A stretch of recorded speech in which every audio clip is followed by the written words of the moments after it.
오늘의 해외 주요 뉴스를 한현희 기자가 전해드립니다. 구티비 월드와이드입니다. 한반도 사드 배치 문제로 한국과 중국의 관계가 좀처럼 좁혀지지 않고 있습니다.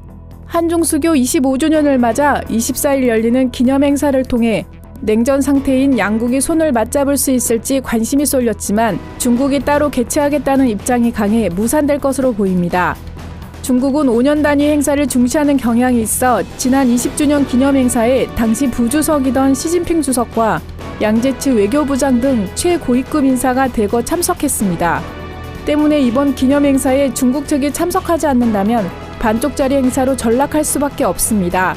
이런 가운데 조준혁 외교부 대변인은 한중 수교 25주년을 기념해 양국 정상 및 외교장관이 수교 축하 메시지를 교환할 것이라고 밝혔습니다.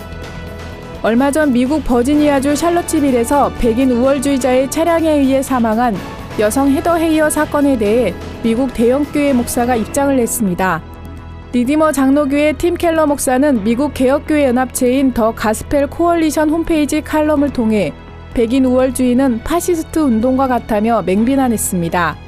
팀 켈러 목사는 인종주의는 단지 얼마 전 우리가 목격한 샬럿츠빌 사건만 일으키는 게 아니라면서 인종차별죄는 성경적 주제이며 성령께서 드러내주시며 치유해 주신다고 경고했습니다.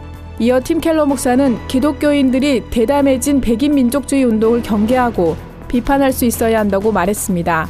한편 팀 켈러 목사에 이어 대통령 자문기구에서 활동하는 뉴욕 크리스천 문화센터 수장 버나드 목사도 미국에서 크게 번지고 있는 인종주의에 항의하며 의원직을 사퇴하겠다고 밝혔습니다. 터키에서 선교활동을 펼친 것으로 추정되는 한국인 4명이 한꺼번에 추방됐습니다. 이 같은 사실은 터키 에르잔 토파자 앙카라 주지사가 이달 초 한국 여성 4명을 포함해 이라크인과 이집트인 등 외국인 선교사 8명을 추방 조치했다고 밝힌 것을 터키 언론이 최근 보도하면서 확인됐습니다.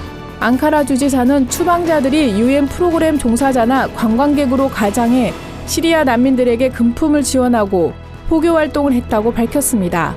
터키 당국은 이들이 관광객이 아닌데 비자를 소지하지 않았다며 체류 자격 위반 사유를 들어 추방한 것으로 알려집니다. 추방된 한국인 중 3명은 일반 주부로 단기 선교차 방문한 것으로 추정됩니다. 북한에 억류됐다 풀려난 한국계 캐나다인 임현수 목사의 귀환을 환영하는 메시지가 이어지고 있는데요. 임 목사 후임 노희송 목사도 임 목사의 귀환은 하나님의 타이밍이라며 벅찬 환영의 메시지를 전했습니다. 노희송 목사는 캐나다 큰빛교회 홈페이지 글을 통해 하나님의 타이밍은 우리가 기대하고 계획하는 타이밍과 다를 수 있다며 하나님의 타이밍은 언제나 완전하다고 고백했습니다. 이어 우리가 기다리는 동안에 하나님께서는 인간적으로 이해할 수 없는 놀라운 일들을 하셨다면서 그렇기에 믿는 자들은 하나님의 주권을 인정하고 끝까지 신뢰하며 그분께서 하실 일들을 믿음으로 기대해야 한다고 강조했습니다. 구티비 뉴스 한현입니다.